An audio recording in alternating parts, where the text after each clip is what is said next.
Bismillahirrahmanirrahim. Alhamdulillahirabbil alamin. Nahmaduhu wa nasta'inuhu wa nastaghfiruh. Wa na'udzu billahi min shururi anfusina wa min sayyiati a'malina. May yahdihillahu fala mudilla lahu wa may yudlil fala hadiya lahu. Asyhadu an la ilaha illallah wahdahu la syarika lahu wa asyhadu anna Muhammadan abduhu wa rasuluh. Amma ba'd, fa inna asdaqal hadis kitabullah wa khairal hadi hadi Muhammadin sallallahu alaihi wasallam wa syarral umuri muhdatsatuha wa kullu muhdatsatin bid'ah wa kullu bid'atin dhalalah wa kullu dhalalatin finnar.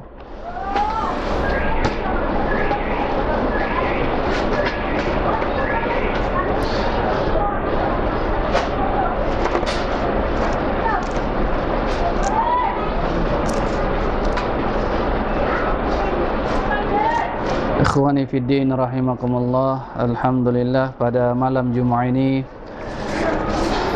kita masih diberikan keizinan oleh Allah, masih diberikan kesehatan sehingga kita dapat meneruskan tugas kita sebagai hamba Allah, yang mana Allah menciptakan kita di muka bumi ini, yang mana Allah memberikan pelbagai rezeki kurnia-Nya di dunia yang kita sedang duduki ini, adalah bertujuan agar kita menjadi hamba-hambanya yang beribadah kepadanya. Alhamdulillah, pada malam ini, malam Jumat, kita dapat berada di masjid ini ataupun di rumah Allah Subhanahu wa taala untuk sama-sama mendekatkan diri kita kepada Allah, untuk sama-sama kita melaksanakan kewajipan kita sebagai hamba-hamba Allah.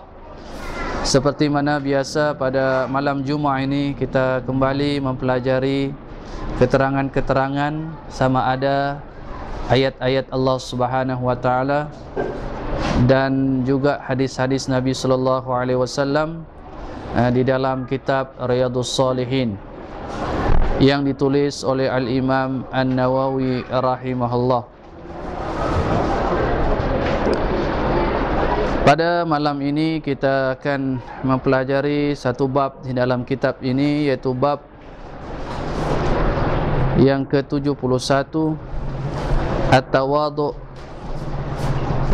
wa khifdul janah lil mu'minin.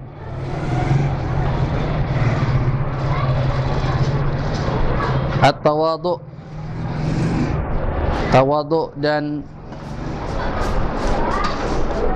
merendahkan sayap kepada orang-orang yang beriman, kepada orang-orang yang beriman.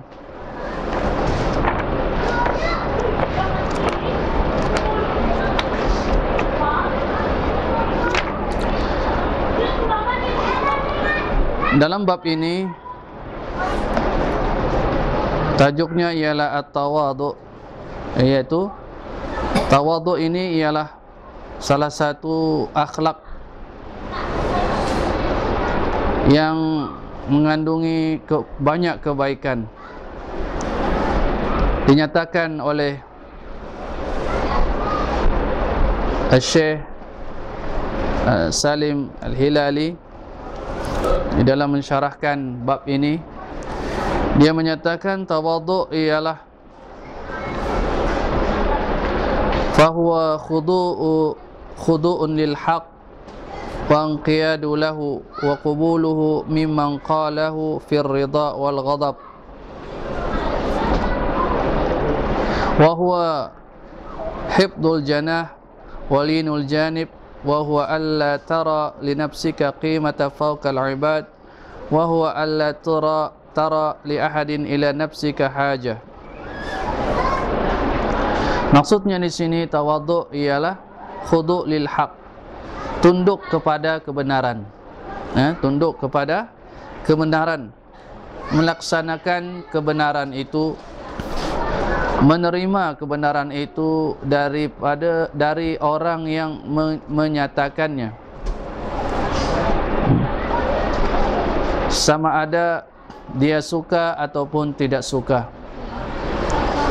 Kemudian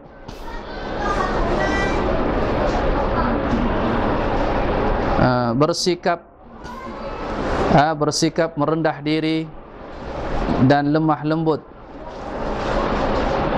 dan tidak memandang dirinya itu lebih hebat, lebih mulia, lebih hebat daripada manusia yang lain.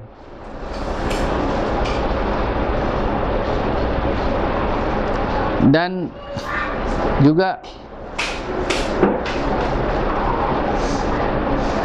tidak memandang bahwa dirinya itu tidak memerlukan bantuan ataupun bimbingan ataupun pertolongan. Maknanya dia senantiasa maknanya perlu untuk dinasihati, untuk dibimbing, kerana dia tahu bahawa dia adalah manusia yang dhaif, yang lemah. Dan tawadhu ini seperti mana yang kita nyatakan, ada yang mahmud, yang dipuji, dan ada juga yang mazmum, yang dicela. Adapun tawadhu al-mahmud, yang dipuji, seperti mana yang kita nyatakan tadi, yaitu seseorang itu tawadhu'nya, seseorang itu rendah dirinya, seseorang itu kerana Allah. Dan ia meninggalkan sikap membesar-besarkan dirinya, melebih-lebihkan dirinya daripada manusia yang lain, dan menghindarkan dari merendah-rendahkan mereka, dari memperkecil-kecilkan mereka. Yaitu ini yang dinyatakan sebagai tawadhu yang dipuji, yaitu sikap merendah diri seseorang itu kerana Allah. Maknanya dia tunduk kepada kebenaran Allah.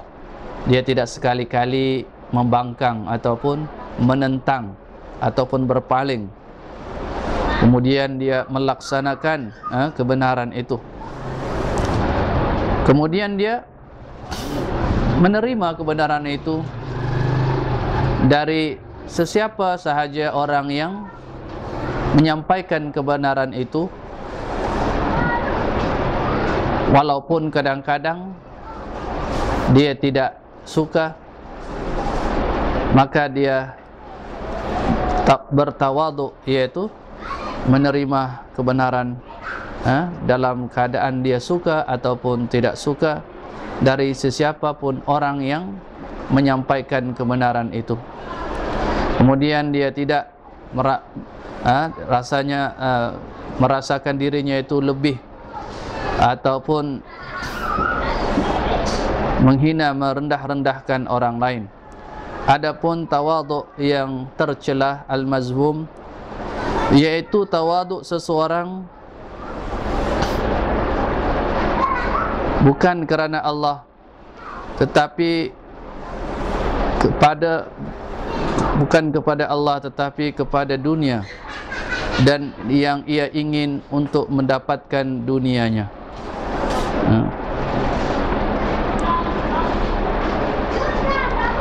Di dalam bab ini Al-Imam An-Nawawi membawakan keterangan-keterangan, diawali dengan ayat 215 dalam surah Asy-Syu'ara, dalam surah Asy-Syu'ara.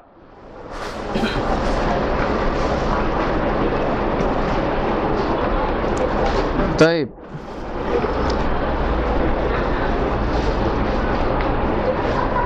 Dalam ayat ini Allah Subhanahu wa taala berfirman, qala Allah taala wakhfid janahaka limanittaba'aka minal mu'minin.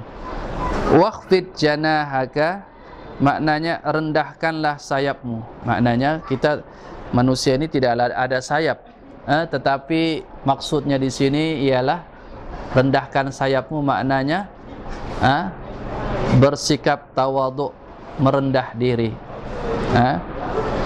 Kepada siapa? Limanittaba'aka minal mu'minin, bagi orang-orang yang mengikutimu di kalangan orang-orang yang beriman.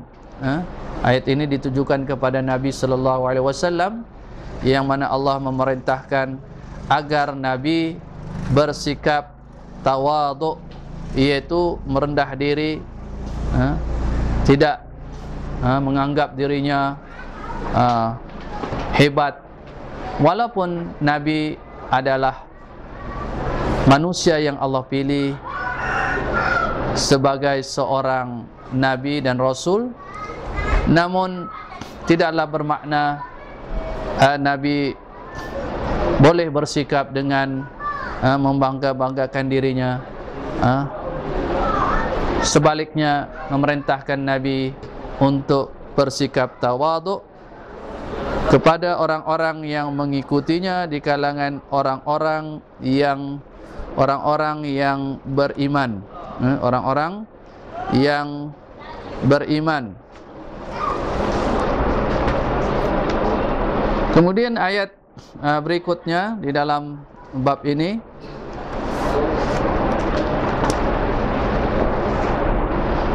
wa qala ta'ala, dan Allah Ta'ala berfirman, ya ayyuhalladzina amanu man yartadda minkum an dinih fasawfa ya'tillahu biqaumin yuhibbuhum wa yuhibbunah azillatin 'alal mu'minin a'izzatin 'alal kafirin.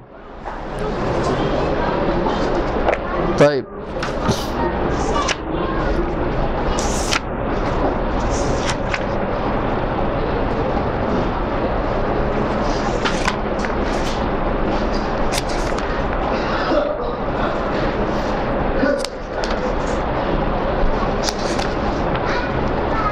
Kemudian dalam ayat ini Allah Subhanahu wa taala menyatakan dalam surah Al-Maidah ayat 54, ya ayyuhallazina amanu, wahai orang-orang yang beriman, may yartadda minkum an dinih, sesiapa yang berpaling kalangan kamu dari agamanya, dari agama Allah, daripada agama Islam, fasawfa ya'tillahu biqaumin, maka kelak Allah akan mendatangi suatu kaum, yuhibbuhum, Allah mencintai, menyayangi mereka, wa yuhibbunahu, dan mereka juga menyayangi, mencintai Allah Subhanahu wa taala. Azillatin 'alal mu'minin, mereka ini bersikap merendahkan diri terhadap orang-orang yang beriman, a'izzatin 'alal kafirin, dan bersikap mulia ataupun bersikap tegas terhadap orang-orang yang kafir.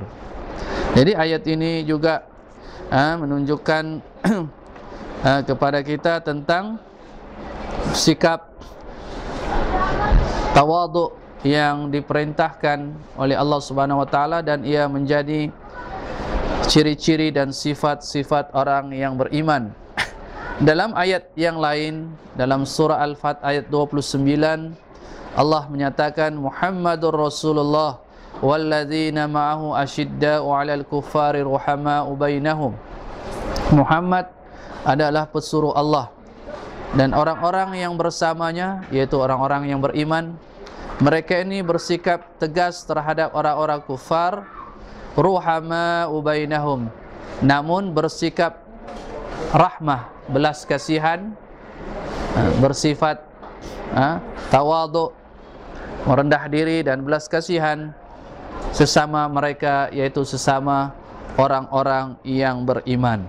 Jadi inilah akhlak yang ada pada orang-orang yang beriman.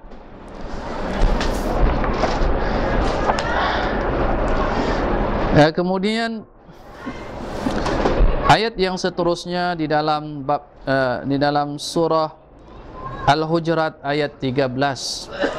Wa qala ta'ala ya ayyuhan nasu inna khalaqnakum min zakari wa unsa wa ja'alnakum syu'uban wa qabaila lita'arafu inna akramakum indallahi atqakum. Wahai manusia, Allah menyuruh kepada sekalian manusia, wahai manusia, ya ayuhan nas, inna khalaqnakum min zakari wa unsa. Sesungguhnya kami menciptakan kamu dari kalangan lelaki dan wanita. Dan mereka ini daripada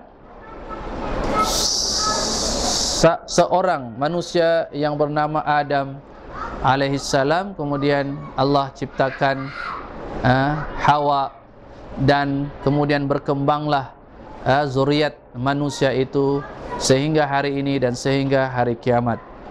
Dan kita melihat bahawa segala ataupun semua ciptaan Allah itu menunjukkan kesempurnaan, kesempurnaan Allah, menunjukkan kekuatan dan kemampuan Allah Subhanahu wa taala, yang mana segala ataupun semua ciptaan Allah Subhanahu wa taala itu apabila dikatakan tentang menunjukkan tentang kesempurnaan Allah, maka tidak ada suatu ciptaannya yang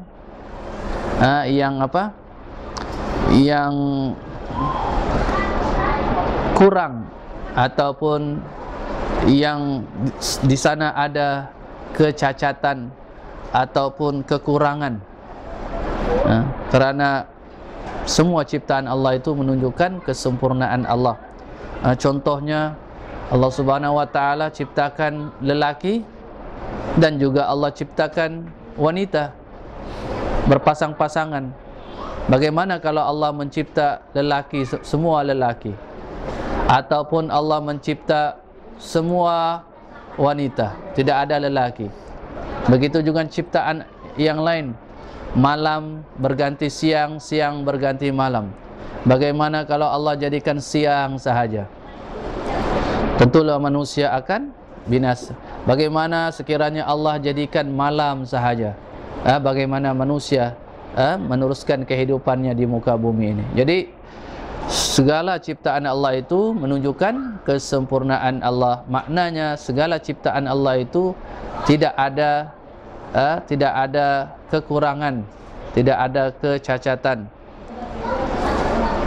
Wa ja'alnakum syu'uban wa qabaila, dan kami menjadikan kamu bersuku-suku, berbangsa-bangsa dan bersuku-suku. Ini juga diantara kesempurnaan Allah. Kita cipta, kalau manusia itu dicipta satu rupa saja, satu bangsa saja, tentulah mereka itu bosan, jemu. Tetapi Allah Subhanahu wa taala Maha mengetahui. Allah Subhanahu wa taala menciptakan manusia ini bersuku-suku dan berbangsa-bangsa, dan juga dengan mereka masing-masing ada bahasa mereka. Untuk apa? Li ta'arafu, agar kamu saling kenal mengenal. Saling mengenal di antara kamu satu sama lain.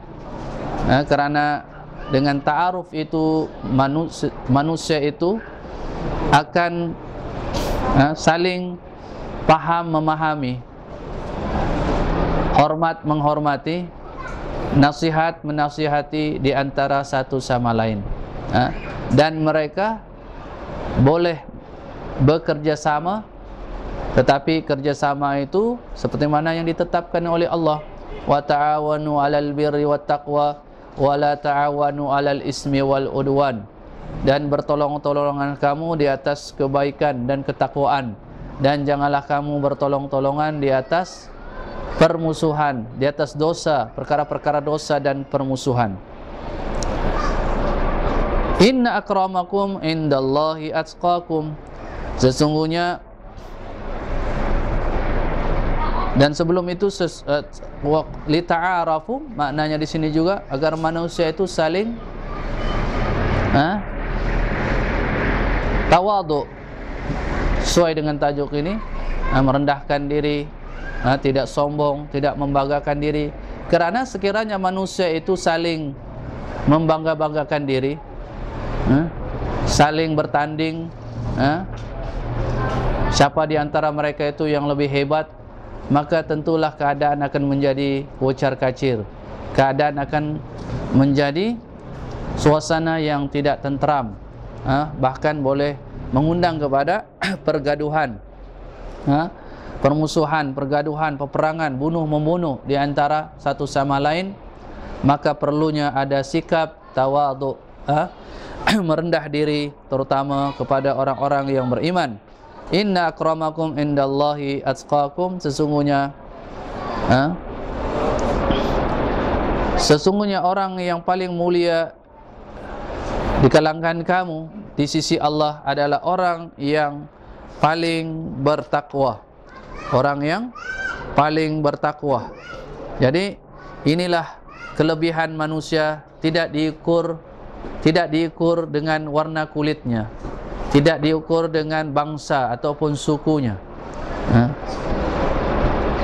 tetapi kemuliaan seseorang itu di sisi Allah adalah diukur dengan ketakwaannya kepada Allah Subhanahu wa taala. Berarti sesiapa yang bertakwa ataupun sesiapa yang lebih takwanya kepada Allah, itu yang lebih dimuliakan oleh Allah Subhanahu wa taala, walaupun dia adalah orang yang hina ataupun orang yang rendah di mata manusia, yang tidak dipandang langsung orang itu, tetapi di sisi Allah dia adalah orang yang paling mulia kerana dia adalah orang yang bertakwa kepada Allah Subhanahu wa taala dengan sebenar-benar takwa. Oleh kerana itu kita dituntut untuk berlomba-lomba untuk melakukan amalan-amalan yang membawa kita itu menjadi orang-orang yang bertakwa kepada Allah Subhanahu wa taala. Kemudian ayat yang seterusnya dalam surah An-Najm ayat 32, fala tuzakku anfusakum huwa a'lamu bimanittaqa. Dan janganlah kamu memuji-muji akan diri-diri kamu. Dia yaitu Allah Maha mengetahui bagi sesiapa yang bertakwa.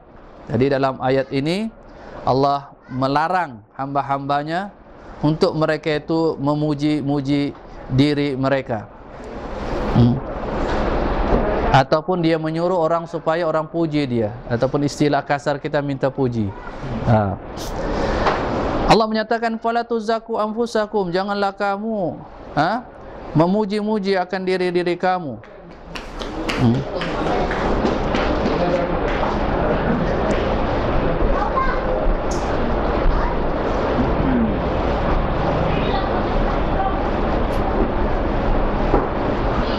Kemudian ada di dalam hadis sahih Muslim bahawa Muhammad bin Amr bin Atha dia berkata, saya telah menamakan anak perempuanku Barrah. Barrah ini maknanya yang baik. Barrah, yang baik. Faqalat li Zainab bintu Abi Salamah, maka berkatalah Zainab bin Abu Salamah kepadaku, inna Rasulullah sallallahu alaihi wasallam naha an hadzal wa sammaita Barrah. Sesungguhnya Rasulullah sallallahu alaihi wasallam melarang nama seperti ini, dan engkau pula menamakan menamakan nama itu, yaitu Barrah, yang dilarang oleh Nabi sallallahu alaihi wasallam. Faqala Rasulullah sallallahu alaihi wasallam, maka Rasulullah sallallahu alaihi wasallam pun bersabda, la tuzakku anfusakum, janganlah kamu memuji-muji akan diri kamu. Allahu a'lamu bi ahlil birri minkum. Allah lebih mengetahui orang-orang yang baik di kalangan kamu. Faqalu bima nusammiha, lalu mereka bertanya, maka dengan apakah nama yang sesuai untuk kami namakannya? Qala sammuha Zainab. Namakan dia anak wanita perempuan itu Zainab. Kemudian ayat yang seterusnya dalam surah Al-A'raf ayat 48 dan 49. Wa qala ta'ala wa nada ashabul a'rafi rijala ya'rifunahum bisimahum qalu ma aghna 'ankum jam'ukum wa ma kuntum tastakbirun ahaula'i alladhina aqsamtum la yanaluhumullahu birahmah udkhulul jannata la khaufun 'alaikum wa la antum tahzanun.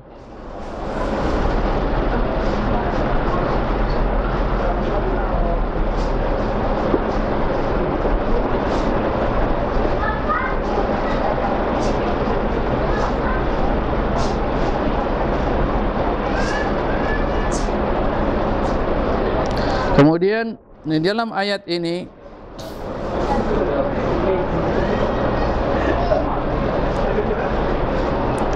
Allah Subhanahu wa taala memberitakan tentang Ahlul A'raf. Ahlul A'raf ini yang mana mereka ini sedang berada di antara syurga dan neraka. Karena ketika itu amalan kebaikan dan kejahatan mereka sama. Kemudian mereka belum lagi dimasukkan ke dalam syurga seketika, kerana mereka ini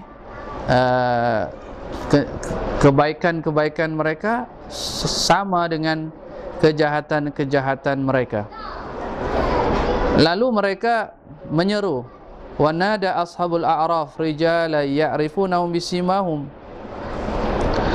Mereka menyuruh orang-orang yang mereka telah kenali tentang mereka itu, yaitu orang-orang musyrikin,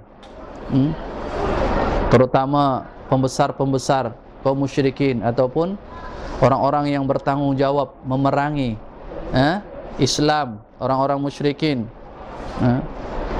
Mereka mengetahui bahawa mereka itu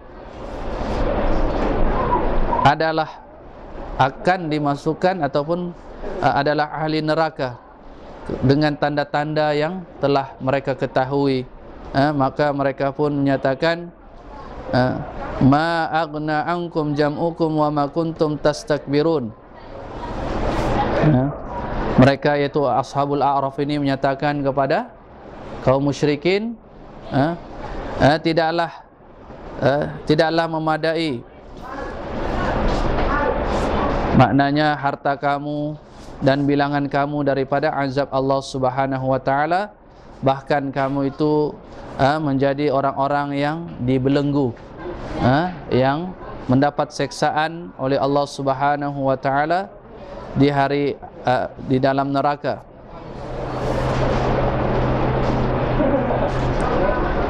Maka ketika mana Ahlul A'raf ini menyatakan kepada ahli neraka, yaitu kaum musyrikin yang Allah telah tetapkan mereka sebagai ahlun nar, Allah pun menyatakan, ahaula'il ladzi aqsamtum la yanaluhumullahu birahmah. Adakah mereka yang kamu bersumpah dengan mereka ataupun menyatakan mereka tidak akan mendapat rahmat Allah Subhanahu wa taala. Maka kemudian Allah pun memerintahkan ashabul a'raf, udkhulul jannata la khaufun 'alaikum wa la antum tahzanun. Masuklah syurga yang tiada ketakutan kamu dan tidaklah kamu berduka cita lagi.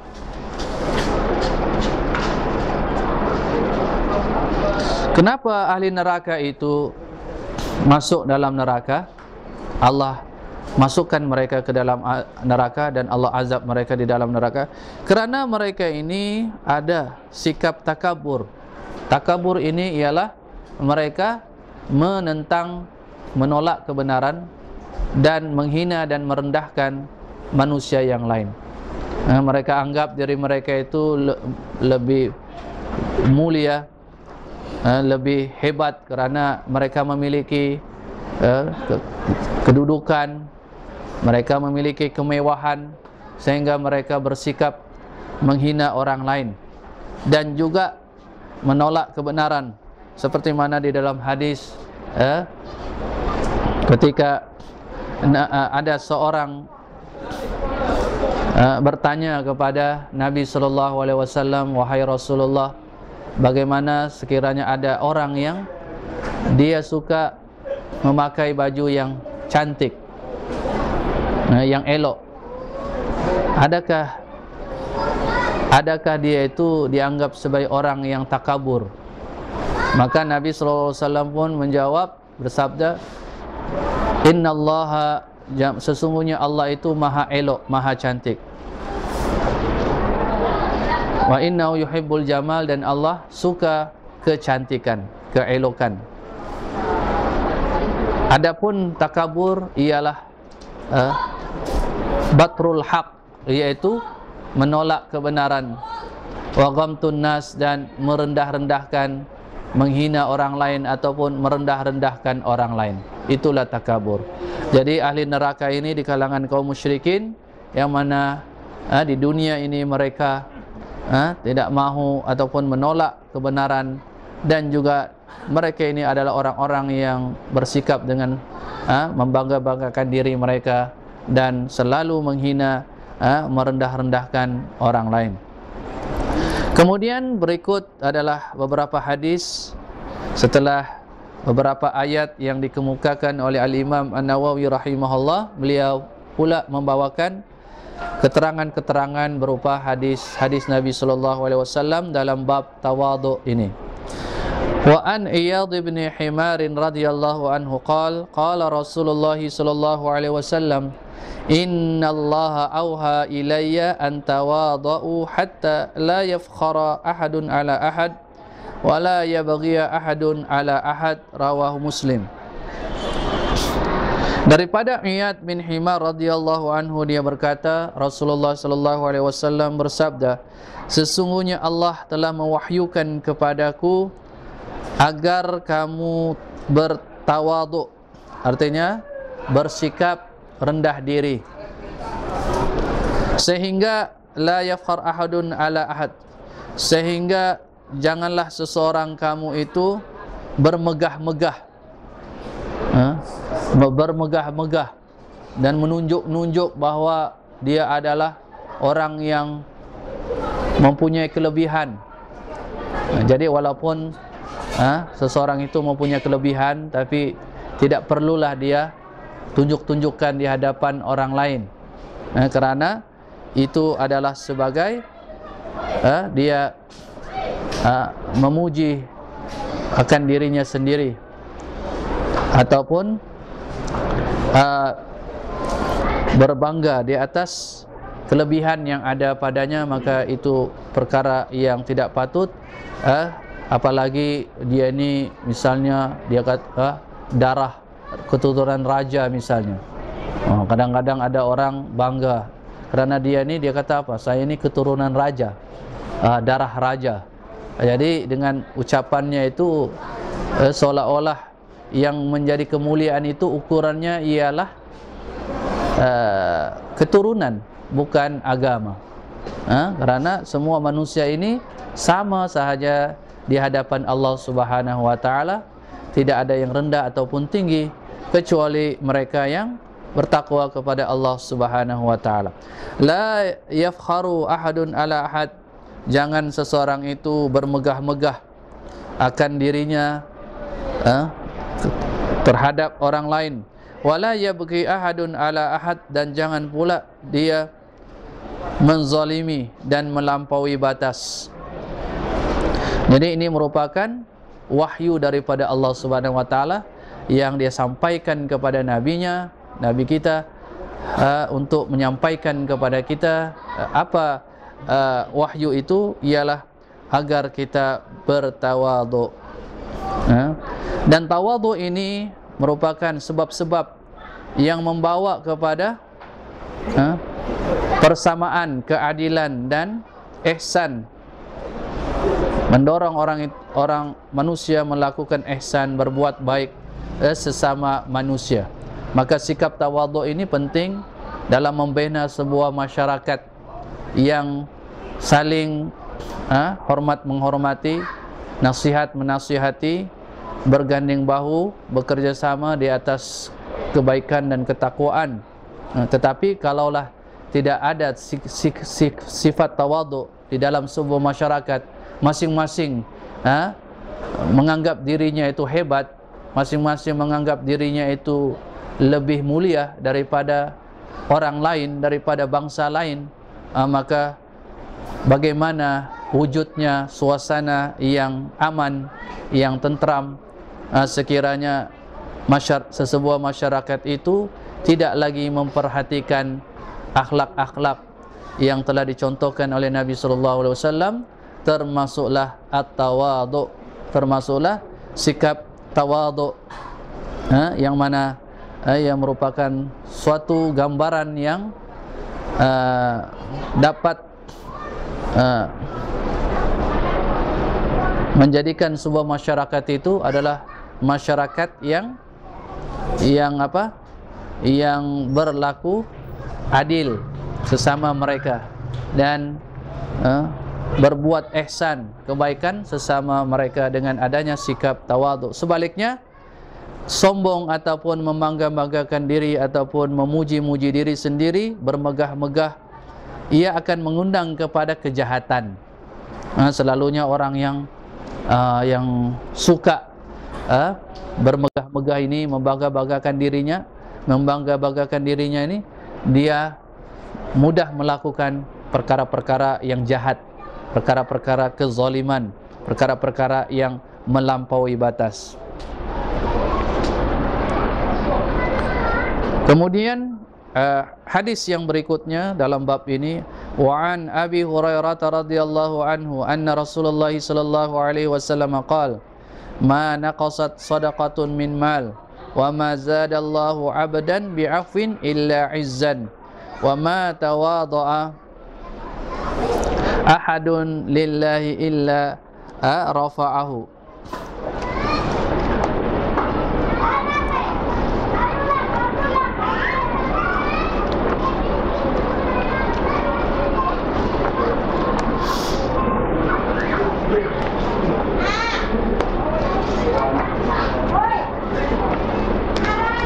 Baik, hadis ini juga telah ada keterangannya dalam bab yang lalu ataupun bab yang sebelum ini, yaitu bab tentang kemuliaan dan kemurahan. Hadis ini telah disyarahkan seperti mana di dalam bab yang sebelum ini, yaitu hadis Abu Hurairah radhiyallahu anhu bahwasanya Rasulullah sallallahu alaihi wasallam bersabda, ma naqasat sadaqatun min mal,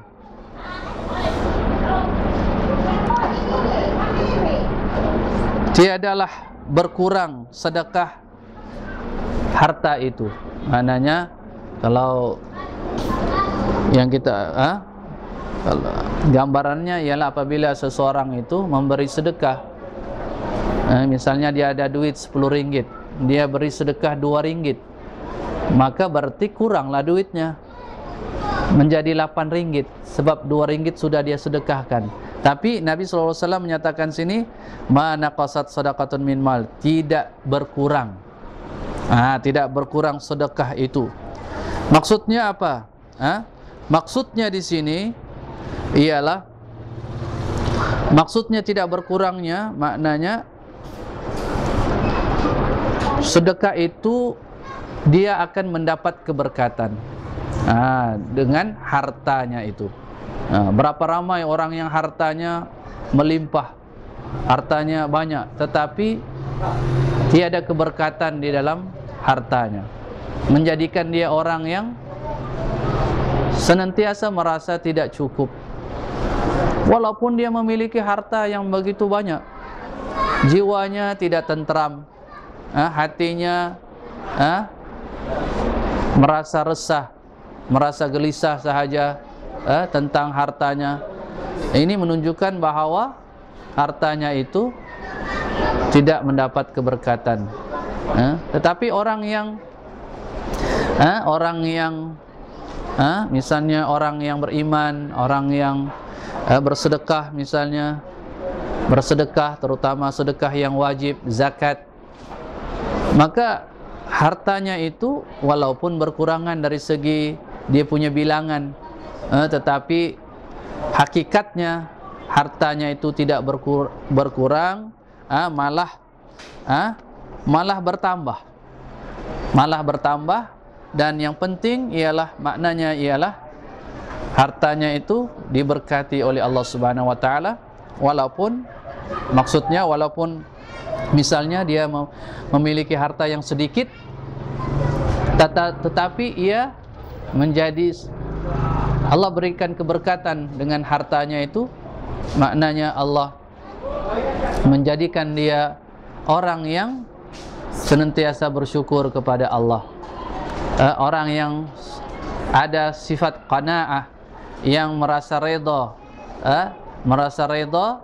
dengan pemberian Allah Subhanahu wa taala, menjadikan dia manusia orang yang tenang, orang yang tenteram jiwanya, tidak resah dan sebagainya. Jadi ini merupakan juga dan juga hartanya itu maknanya tidaklah berkurang, maknanya hartanya itu akan digantikan, sama ada digantikan yang seumpamanya ataupun digantikan dengan yang lain, yang lebih baik baginya, untuknya. Mungkin dengan hartanya itu maknanya Allah Subhanahu wa taala maknanya misalnya dia memberikan dia suatu pekerjaan yang baik. Apabila dia memberi sedekah misalnya ataupun membantu, maka akan diberkati hartanya itu, dan Allah Subhanahu wa taala tidak sekali-kali mensia-siakan apa yang dia sedekahkan itu. Wa ma zadallahu abdan bi'afwin illa 'izzan, dan tiadalah Allah menambah seorang hamba yang bersikap memaafkan kecuali kemuliaan. Maknanya orang yang memberi kemaafan, menerima kemaafan dan memberikan kemaafan, maka tiadalah melainkan Allah berikan dia izzan, kemuliaan. Makanya di dalam satu ayat Allah menyatakan, alladzina yunfiquna fis sarra'i wad dharra wal kadhiminal ghaiz wal 'afina 'anil nas wallahu yuhibbul muhsinin. Orang-orang yang bertakwa itu ialah orang-orang yang membelanjakan sebagian hartanya sama ada dalam keadaan dia senang ataupun susah, dan orang-orang yang menahan dirinya dari kemarahan, dan orang yang memaafkan orang lain. Sesungguhnya Allah menyukai orang-orang yang melakukan kebaikan. Wa ma tawadha ahadun lillahi illa rafa'ahu Allah, dan tiadalah seseorang itu tawadhu kerana Allah melainkan Allah mengangkat derajatnya, melainkan Allah itu mengangkat derajatnya. Jadi tidaklah rugi seseorang itu merendahkan dirinya, menundukkan dirinya kerana Allah Subhanahu wa taala.